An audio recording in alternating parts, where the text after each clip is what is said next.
Welcome to the course on Python for data analytics, machine learning and generative AI. In this video, we will walk through everything you need to know to set up your Python environment for data science, analytics or any programming journey you are starting. The topic Jupyter Notebook and IDE setup will cover what is Anaconda, why Anaconda, installing Anaconda, introduction to Jupyter Notebook, why Jupyter Notebook and Markdown in Jupyter Notebook. Let's begin with one of the most popular tools used across the world, Anaconda. Anaconda is a powerful and convenient distribution of Python. What makes it so useful is that it doesn't just install Python, it also comes packed with many of the libraries we will be using throughout this course. In addition to that, Anaconda includes its own virtual environmental system which helps us manage different project setups easily. Think of it as an all-in-one installation that bundles Python, essential data libraries, environment management, and helpful tools all in a single download. This is exactly why Anaconda has become extremely popular in data science and machine learning. It simplifies everything. Now, let's see how to install Anaconda. Once you go to Google, type Anaconda and open the official Anaconda website. Now you can see anaconda.org. This is the symbol of Anaconda. When you open the website, you will see the home screen. You can also scroll down to explore whatever is available on the page. You will find various items and information provided there. Now click Sign in at the top of the page, where you will find an option called Download Anaconda at the top. Click on it. There will be an option showing Download Now. To continue, you need to give your identification using Google, Microsoft or GitHub. I used my Google account, so give permission to use your Google account details for Anaconda.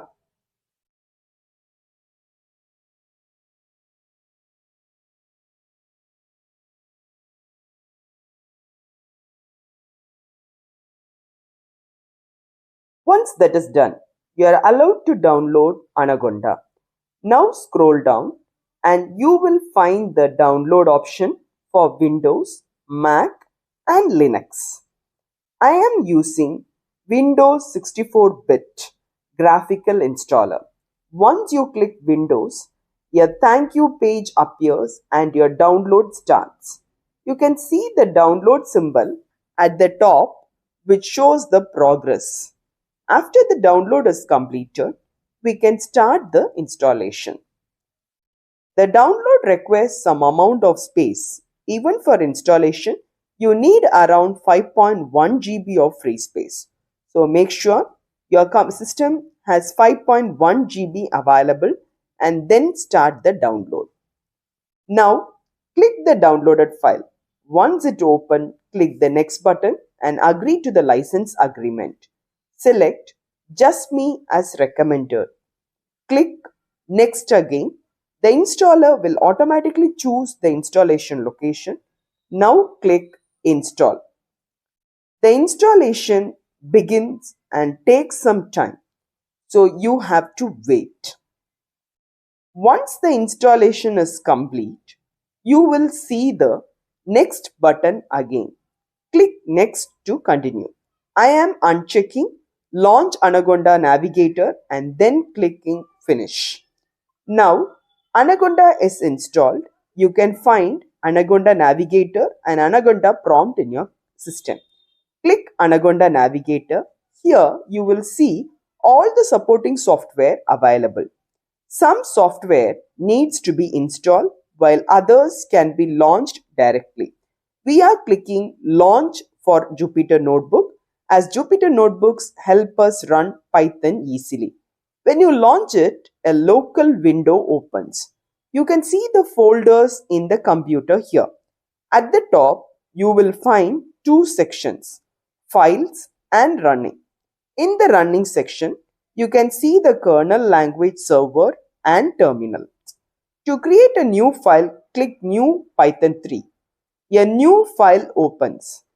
Files in Jupyter Notebook always open with the extension IPYNB, which supports hyperlinks, images, formulas, and more. In contrast, .py file supports only Python code. In Jupyter Notebook, we will see the tabs File, Edit, View, Run, Kernel, Settings, and Help.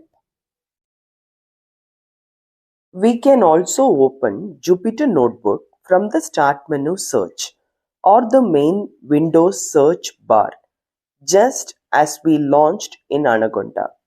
Simply click on Jupyter Notebook and it will open the Anaconda prompt. It then runs automatically and takes you to the local window. We can also go to the main search window, type Anaconda prompt and open the prompt. There you can type Jupyter Notebook, and once you press enter, it automatically runs and opens the local window where you can run Python programs. This is another way of opening Jupyter Notebook. Let me give you a summary of the installation of Anaconda. First, download Anaconda from the official website and choose the installer suitable for your operating system, and then install it with default settings, and then open the Anaconda navigator after installation. Once you install Anaconda, you get access to one of the most beloved tools in the data science community, Jupyter Notebook. Jupyter is an integrated development environment which we tell as IDE, where you can write code, display images, visualize charts, and even add Markdown notes all in one place.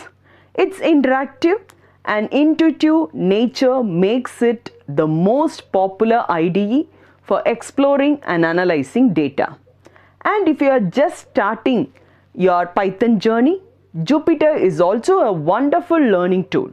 You can experiment, run code step by step, and document your thought process beautifully. Let's see how to work with Jupyter. Let's open Jupyter Notebook from the Windows search bar.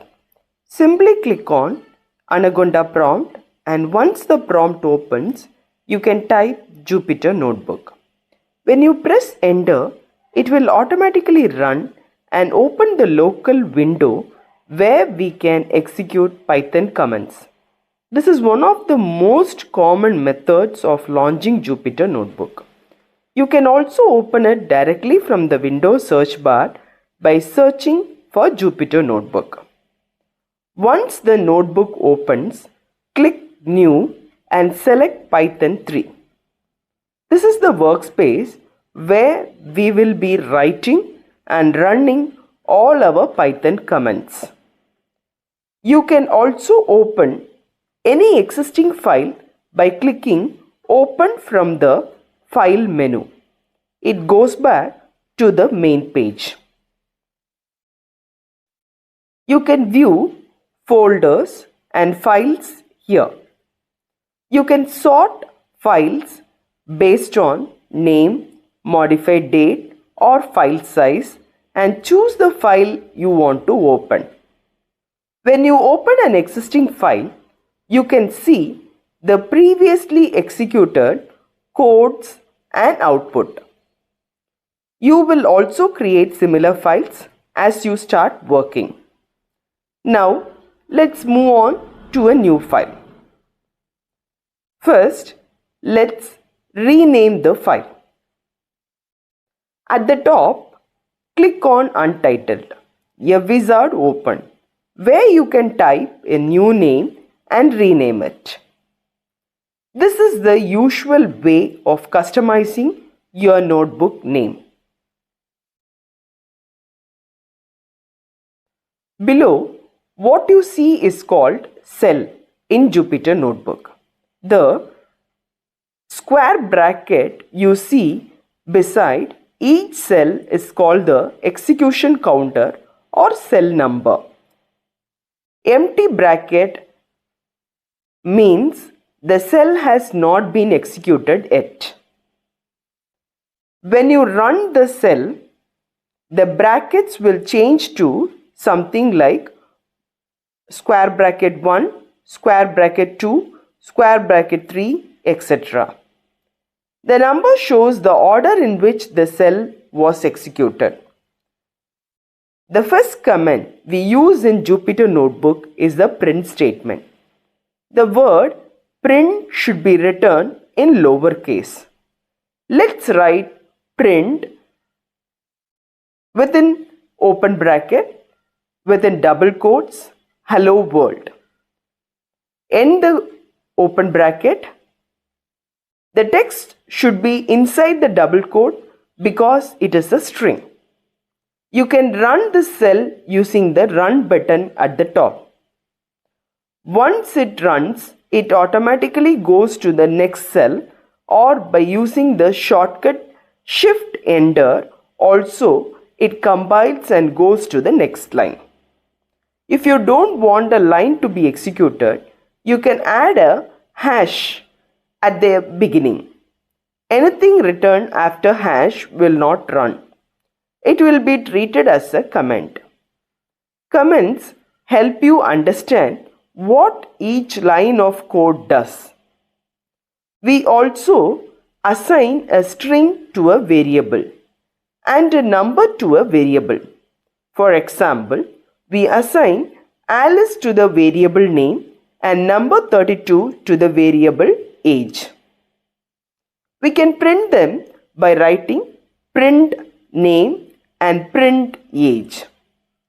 Multiple print statements can be written inside the same cell, and they will all execute together. You can also combine text and variables inside a single print statement. For example, print name, the name what has been assigned in the variable name, and age, comma, the age, which is the variable that is assigned to the number. We can also work with numerical operators like 2 plus 2, which gives 4. The number can be assigned to a variable, printer, and later changed by assigning a new value. Each time you update the variable, it stores the latest value. Other shortcuts are also given in the reading material.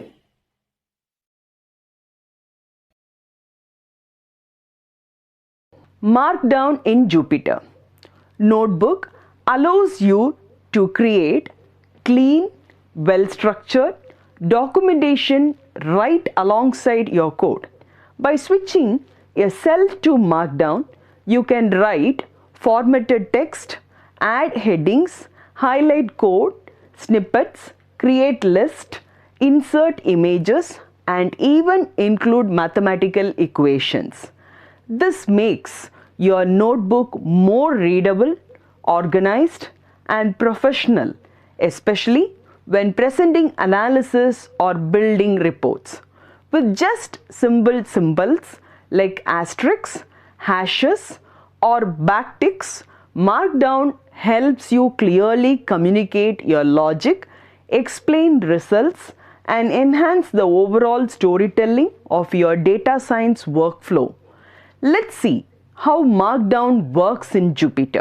Markdown helps us explain what the code is doing. With Markdown, we can write notes, headings, equations, tables, and even insert images.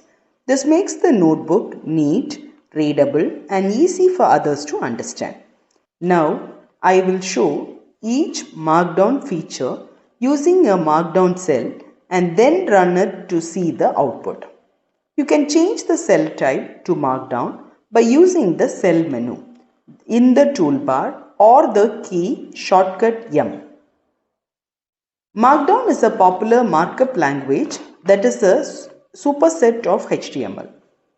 HTML comments are written using symbols inside angle brackets, starting with less than symbol and greater than symbol, and ending with less than symbol, backslash, and your greater than symbol. These are called tags. Tags tells the browser how to display or handle the content written inside them. Here, in Markdown, HTML comments can also be used where Jupyter Notebook understands and is able to do the necessary steps similar to that of other comments used in Python. First, let us look at headings. Headings help us divide the notebook into proper sections just like chapters and subtopics in a book. Markdown provides 6 levels of headings. One hash symbol gives the main heading, and as we increase the number of hash symbols, the heading size becomes smaller. This helps readers quickly understand the structure of a notebook. Jupyter Notebook also supports HTML heading tags like H1 to H6, which work in the same way. Next, we have bold and italic text. These are used to highlight important words or concepts. In Markdown, bold text can be written using double asterisks or double underscores. Italic text can be written using a single asterisk or single underscore. We can also use HTML tag like B for bold and I for italic. If we want to show that some text is no longer valid or has been corrected, we can use strike through by writing the text between double tildes. Sometimes we want to clearly highlight notes, examples, or warnings. For this purpose, we can use colored note boxes in Jupyter Notebook. These are created using HTML div tags, which is division typically starts on a new line with alert classes. The alert class is being written inside the div tags. Blue boxes are generally used for tips or notes, yellow boxes for examples, red boxes for warnings, and green boxes for success messages. These boxes are very helpful in teaching notebooks because they catch the learner's attention. Indented blocks are useful when we want to show quotations or special remarks. In Markdown, indentation is created using the greater than symbol. If we use more than one symbol, the text gets further indented. We can also use HTML block quote tag to get the same effect. This is useful when explaining definitions or giving additional comments. Lists are commonly used in notebooks. Markdown allows us to create unordered lists using dashes or asterisks. We can also create sub-bullets by adding indentations. These lists are useful for showing points clearly. When we want to show file names, folder paths, or comments, we use monospace font. This is done using backticks, and it makes technical text stand out from normal text. Markdown also allows us to show code without executing it. Inline code can be written using single backticks, and code blocks can be written using triple backticks. If we mention the programming language, The code will be highlighted properly. This is very useful when we want to explain code logic step by step without running it. For subjects like mathematics, statistics and machine learning, Markdown supports mathematical expressions using LaTeX. Inline mathematical expressions are written using single dollar symbols. This helps us write formulas directly inside the notebook and makes explanations more complete. Line breaks and horizontal lines help improve readability. A line break can be created using the BR tag, which moves the text to the next line. Horizontal lines can be created using 3 hyphens or the HR tag. These are useful for separating sections in the notebook. Markdown also supports ordered and unordered list. Ordered lists are useful when explaining steps in sequence, while unordered lists are useful for general points. We can also add links to website using Markdown or HTML. These links becomes clickable and helps users refer to external resources easily. Tables are useful for presenting data in rows and columns. Markdown tables are created using vertical lines and hyphens. We can also use HTML tables if we want more control over the table format.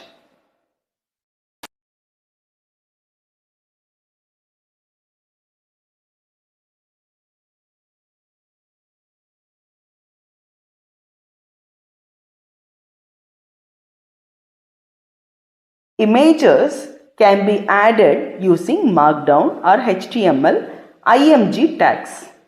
This allows us to insert logos, diagrams or pictures directly into the notebook using the link.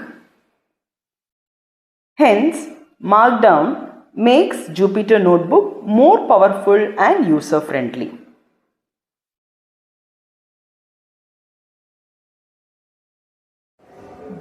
Google Colab can be understood as Jupyter Notebook hosted on the cloud, and it is available for free.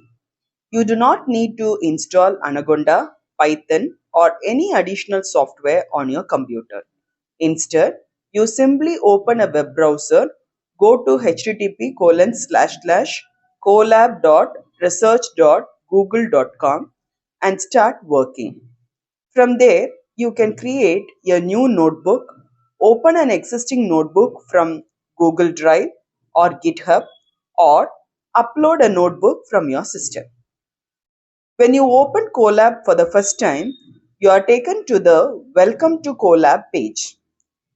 This page provides introductory information such as what is Colab and options like Explore the Gemini API, which are meant for reference and familiarization. Scrolling down, you will see the notebook interface with code cells ready for use. Inside a code cell, you can start with a simple command such as print hello world and execute it using the run button available within the same cell. You can also assign values to variables. For example, assigning the value 2 to a variable A and then print it to see the output. This helps beginners quickly understand how Python code executes step by step. Within each code cells, you may notice the Gemini icon. Clicking this icon opens a wizard that provides 3 options: generate code, explain code, and transform code. These options helps user write new code, understand existing code, or modify it. When Gemini explains the code, it gives a clear step-by-step interpretation, which is especially useful for learners while kicking the explain code. On the left side of the interface, the file browser toolbar contains several important icons. The upload icon, which is up arrow, allows you to upload files from your local computer to the Colab environment. The refresh icon, the circular arrow, updates the directory view whenever files are added, removed, or generated through code. The new folder or file icon helps you create folders or files to organize datasets, scripts, or output results. The view or hide file icon, which is having the eye symbol, is used to show or hide the file browser pane, giving you more space to work on code when needed. Additionally, you can directly ask Gemini to write code for you.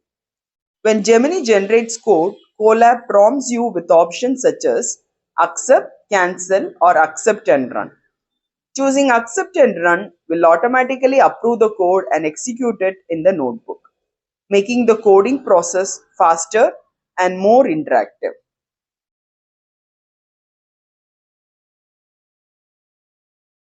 Now you are already familiar with Python and have your own preferences.